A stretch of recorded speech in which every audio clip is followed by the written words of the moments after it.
এই মুহূর্তের খবর, ন্যাশনাল মেডিকেল কলেজের অধ্যক্ষ হলেন সন্দীপ ঘোষ। আরজি করের অধ্যক্ষের পদ থেকে আজই ইস্তফা দিয়েছেন তিনি। ন্যাশনাল মেডিকেলের অধ্যক্ষ হয়েছেন সন্দীপ ঘোষ। যদিও আন্দোলনকারী ছাত্রদের দাবি ছিল সন্দীপ ঘোষকে যাতে কোথাও আর বহাল করা না হয়।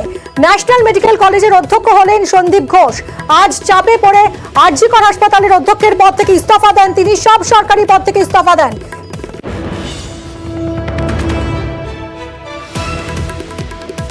ইরন আমাদের প্রতিনিধি রয়েছেন। ইরন, কি খবর পাচ্ছ?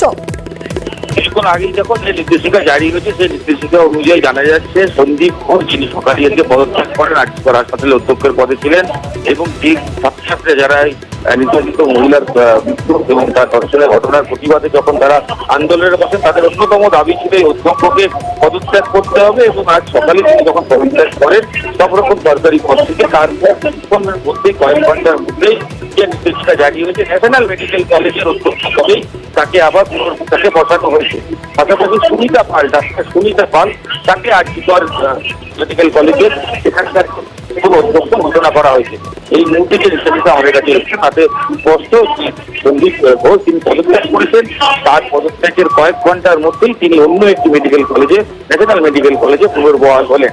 এবং এই ঘটনা যখন ছাত্রছাত্রীদের সামনে এসে পৌঁছে খবর, কিছুক্ষণের মধ্যেই আমরা দেখতে পাচ্ছিলাম যে ছাত্রছাত্রীরা তারা কিন্তু আবার স্লোগানিং করেন, তারা তাদের বক্তব্য শুরু করেন। তারা এই মুহূর্তে অন্যায় রয়েছেন, তাদের বক্তব্য, তাদের দাবি ছিল যাতে এই অধ্যক্ষকে অন্য কোথাও যেন পুনর্বহাল না করা হয়। কিন্তু কয়েক ঘন্টার মধ্যে যেহেতু তাকে আবার অন্য পুনর্বহাল করা হয়েছে, সেই নিয়ে কিন্তু তারাও মধ্যে স্লোগানিং বা তাদের যে বক্তব্য তারা এই করে ছাত্রীরা বলতে শুরু করেছে।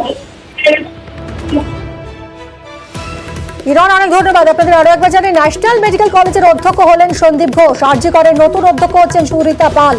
আজই ইস্তফা দিয়েছেন অধ্যক্ষ পদে সন্দীপ ঘোষ এবং এরপরই তাকে ন্যাশনাল মেডিকেলের অধ্যক্ষের দায়িত্ব দেওয়া হলো।